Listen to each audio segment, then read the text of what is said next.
This channel does not promote any violent, harmful, or illegal activities. All content provided by this channel is meant for an educational purpose only. আচ্ছা, শুরুতেই man marking এর কথা বলছিলাম। ফুটবলে হামেশাই man marking কথাটা শুনে থাকবেন, কিন্তু রাজনীতিতে প্রয়োগ কেন হচ্ছে বলুন তো? কারণ প্রতিপক্ষ দলের খেলোয়াড়দের এমনভাবে মার্ক করে রাখা হয় সেখানে, যাতে তারা কোনোভাবেই বলের উপর কন্ট্রোল নিতে না পারেন। এবার ভোটের ময়দানেও কি তাহলে ফুটবলের সেই ট্যাকটিক্স অ্যাপ্লাই হচ্ছে? মুর্শিদাবাদের বহরমপুরে অধীর চৌধুরীকে ঘিরে যা হচ্ছে তা দেখে মনে হতেই পারে তৃণমূলের ঘেরাটোপে বহরমপুরের কংগ্রেস প্রার্থী প্রচারে বেরিয়ে লাগাতার বিক্ষোভের মুখে পড়ছেন অধীর। তাকে দেখেই গো ব্যাক স্লোগান দিচ্ছে তৃণমূল কর্মীরা। এই ধরনের ছবি অতীতে বহরমপুরের বুকে কখনোই দেখা যায়নি। কেন ম্যান মার্কিং এ অধীর? কি বলছে শাসক বিরোধী? দেখুন।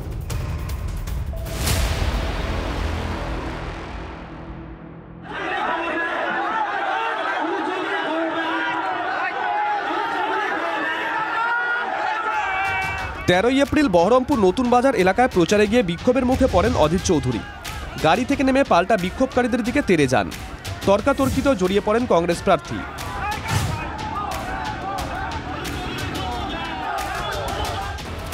ঠিক তার দুদিন পরে অর্থাৎ 15 এপ্রিল বাসাবাড়ি এলাকায় একই ছবি, অধীর চৌধুরীকে ঘিরে বিক্ষোভ তৃণমূল কংগ্রেস কর্মীদের।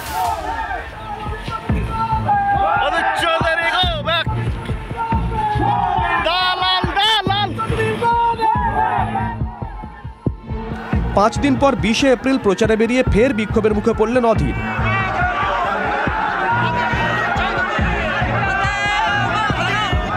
নওদায় কংগ্রেস প্রার্থীর গাড়ি ঘিরে গো ব্যাক স্লোগান তৃণমূল কর্মীদের।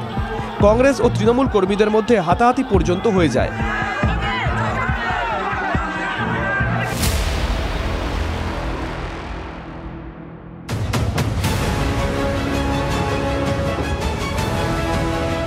বহরমপুরের রবিনহুড, অনেকেই এই নামে চেনেন অধীর রঞ্জন চৌধুরীকে। সেই মাসিহা ইমেজকে পুঁজি করেই বহরমপুর লোকসভা আসনে পরপর 5 বার জিতেছেন তিনি। যে আসনে একসময় কাউকে দাঁত ফোটাতে দিত না বামেরা, সেই বহরমপুর লোকসভা আসনে জয়ের নজির করেছেন অধীর চৌধুরী। রাজ্যে পালা বদলের পরও তৃণমূল জমানায় তাকে হারানো সম্ভব হয়নি। তবে 24-এর লোকসভার লড়াই অন্যবারের তুলনায় কিছুটা হলেও কঠিন। এই প্রথম বহরমপুর লোকসভা আসনের মধ্যে থাকা 7টি বিধানসভার কোথাও কংগ্রেসের কোনো বিধায়ক নেই। 6 আসনে তৃণমূল কংগ্রেসের বিধায়করা রয়েছেন।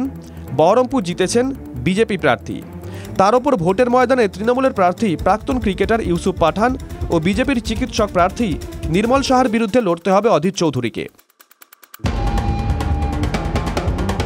বাংলায় কাঁটা ছেঁড়া বহু বিতর্কের পর শেষমেশ আর ইন্ডিয়া জোট বাস্তবায়িত হয়নি। তৃণমূল জোট না হওয়ার জন্য মূলত অধীর চৌধুরীকেই দায়ী করেছে। তৃণমূল ও মমতা বন্দ্যোপাধ্যায়ের বিরুদ্ধে ধারাবাহিকভাবে বিরোধিতা করে আসার কারণে জোট কার্যত জলাঞ্জলি গেছে বলে মনে করছেন জোড়াফুল শিবিরের নেতারা। রাজ্যে জোট না হওয়ার ক্ষোভও কি এক্ষেত্রে কাজ করছে?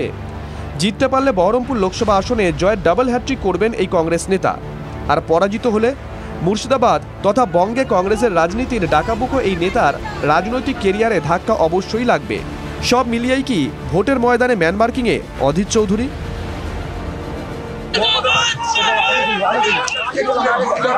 তারা আমার উপর হামলা করবার চেষ্টা করেছিল।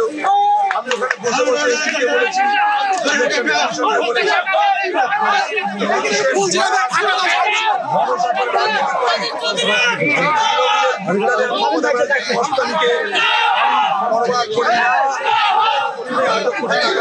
ওই পুলিশ আর কটা কর্মীকে নিয়ে ওই লোকজনকে দেখিয়ে মানুষের কাছে দেখাচ্ছে যে অধীরবাবুর বিরুদ্ধে ওরা দেখাচ্ছে। যত বেশি এইসব করবে তৃণমূলের রাজনৈতিক দৈন্য খোলা পরিষ্কার হয়ে যাবে। যত বেশি অধীরবাবুর বিরুদ্ধে করবে তত বেশি ভোটে হারবে। কি জবাব দেবে রাজ্যের শাসক দল? গরিব মানুষ, খেটে খাওয়া মানুষ যদি আমার নির্বাচিত প্রতিনিধিকে না পায়, তাহলে যখন পাবে 5 বছর পরে, ঠিক ভোটের মরশুমে যেমন শিয়ালরা যেমন রাত্রিবেলায় বেরোয়, তখন আমাকেও ক্ষোভ দেখাবে নিশ্চিতভাবে। তাই সেই ক্ষোভের বহিঃপ্রকাশ যদি দেখায়, তার মধ্যে অন্যায় তো কিছু নাই। ঘাসফুলের দাপটে মুর্শিদাবাদে অধীরের ভিড় নড়বড়ে হয়েছে। তবে এখনও তেজ কমেনি অধীর চৌধুরী। পাল্টা বিক্ষোভকারীদের দিকে তেড়ে যাচ্ছেন অধীর। সেই তেজের দাপট এবারও কি অব্যাহত থাকবে? উত্তরের অপেক্ষায় বহরমপুর। মুর্শিদাবাদ থেকে কৌশিক ঘোষের রিপোর্ট, TV9 বাংলা। দেখুন, বঙ্গে ভোট আর সন্ত্রাস যেন হাত ধরাধরি করে চলে। প্রথম দফার ভোট মিটলেও অশান্তি সেটা থামছে না। প্রথম দফার হটস্পট কোচবিহার ভোটের পরও যথেষ্ট তপ্ত। শীতলকুচিতে বোমাবাজির অভিযোগ বিজেপির বিরুদ্ধে। গীতালদহে বিজেপি বুথ সভাপতির বাড়ি ভাঙচুরের অভিযোগ। সিতাইয়েও অশান্তি। কাজগড়ায় তৃণমূল, অভিযোগ অস্বীকার তৃণমূলের। ভোটের পরেও অশান্ত কোচবিহার। দিনহাটার গীতালদহের দক্ষিণ খড়িজা এলাকায় বিজেপি কর্মীদের বাড়ি ভাঙচুরের অভিযোগ। বিজেপির বুথ সভাপতি সুশীল বর্মনের বাড়িও ভাঙচুর করা হয়। অন্যদিকে সিতাইয়ের বিভিন্ন এলাকায় বিজেপি কর্মী সমর্থকদের বাড়ি ভাঙচুর, মারধরের অভিযোগ উঠেছে তৃণমূলের বিরুদ্ধে। দুটি অভিযোগ অস্বীকার করেছে তৃণমূল। গীতালদহ গ্রাম পঞ্চায়েতে 289 নম্বর বুথের বিজেপির বুথ এজেন্টকে মারধর করে হাত ভেঙে দেওয়ার অভিযোগ। এক্ষেত্রেও কাঠগড়ায় শাসক দল, হাসপাতালে চিকিৎসাধীন ওই বুথ এজেন্ট। শীতলকুচিতে বোমাবাজির অভিযোগ। ইভিএম নিয়ে যাওয়ার সময় শীতলকুচি স্কুলের সামনে অশান্তি পাকানোর চেষ্টার অভিযোগ বিজেপির বিরুদ্ধে। চলে বোমাবাজি, অভিযোগ অস্বীকার করেছে বিজেপি। ভোটের পরের দিন দিনহাটায় উদ্ধার তাজা বোমা। পুঁটিমারির খড়খড়ি এলাকায় বিজেপির বুথ সভাপতির বাড়ির সামনে থেকে বোমা উদ্ধারের ঘটনায় আতঙ্ক ছড়িয়ে পড়ে। প্রচারে আসতে চাঞ্চল্য ছড়াচ্ছে বিজেপি, দাবি তৃণমূলের। বিজেপির পাল্টা অভিযোগ, সন্ত্রাস ছড়াচ্ছে তৃণমূল। জলপাইগুড়ির ধূপগুড়িতে এক বিজেপি কর্মীকে মারধরের অভিযোগ উঠেছে তৃণমূলের বিরুদ্ধে। অভিযোগ, এসি 15/168 নম্বর বুথে পোলিং এজেন্ট দেওয়ায় ভোট গ্রহণ কেন্দ্র থেকে বেরিয়ে আসতেই বিজেপি কর্মীর ওপর চড়া হয় তৃণমূল কর্মীরা। যদিও এই অভিযোগ অস্বীকার করেছে Trinamool. Bureau report, TV9 Bangla.